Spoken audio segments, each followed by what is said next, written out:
இங்க இவரோட பொண்ணுக்கு ஒரு போலீஸ் பையனை ஃபிக்ஸ் பண்ணியிருக்காரு. அவர் ஜாதி கட்சி தலைவர் கூப்பிட்டு சொல்றாரு, உன் பொண்ணுக்கு எவனோ வந்து ஃபோட்டோலாம் எடுத்து ஸ்டேட்டஸ் போட்டிருக்கான். உன் பொண்ணை பார்த்து பத்திரமா இருக்க சொல்லு. நான் ஃபிக்ஸ் பண்ண கல்யாணம்னு சொல்லி விட்டுறாரு. இந்த பக்கம் இந்த பொண்ணுக்கோ வந்து அந்த போலீஸ் மாப்பிள்ள வந்து ரொம்ப டாக்ஸிக்காக இருக்கான். ஏன் நான் ஃபோன் பண்ணால் எடுக்க மாட்டேன்லாம் டார்ச்சர் கொடுத்துட்டு இருக்கான்.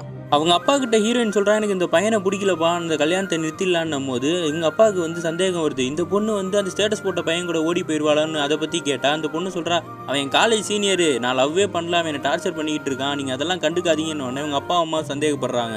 ஹீரோயினோட பாட்டி மட்டும் தான் அவளுக்கு சப்போர்ட் பண்ணுறாங்க. வந்த அன்னைக்கே நான் பார்த்தேன், அந்த போலீஸ் பையன் வந்து ரொம்ப டாக்ஸிக்காக இருக்கான், அந்த பையன் வேணாண்டான்னும் போது அவங்க பாட்டியும் திட்டி விட்டுறாங்க. நைட்டு அவங்க அப்பா பயந்துக்கிட்டு எங்கே இந்த பொண்ணு ஓடி போயிடுவாளோன்னு சொல்லி நைட்லாம் செக் பண்ணிக்கிட்டு இருக்காரு.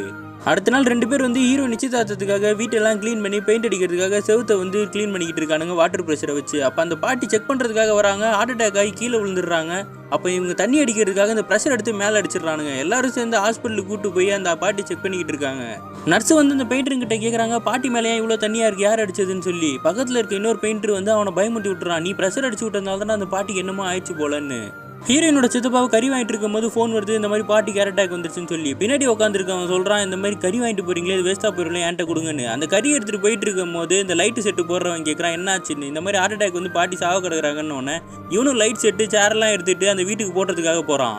லைட் எடுத்துகிட்டு போனவங்கள அவங்க சித்தப்பா திட்டி விட்டுறாரு, இந்த மாதிரி எங்கள் அம்மா சாவே இல்லையாடா, அதுக்குள்ளே ஏன்டா எல்லாத்தையும் தூக்கிட்டு வந்திருக்கீங்கன்னு. அப்போ அவங்க சித்தப்பாவுக்கு ஃபோன் வருது, இந்த மாதிரி அம்மா தவறிட்டாங்க, நாங்கள் கொண்டு வந்துக்கிட்டு இருக்கோன்னு உடனே எல்லாரும் அந்த இடத்துல உட்காந்து அழுதுகிட்டு இருக்காங்க.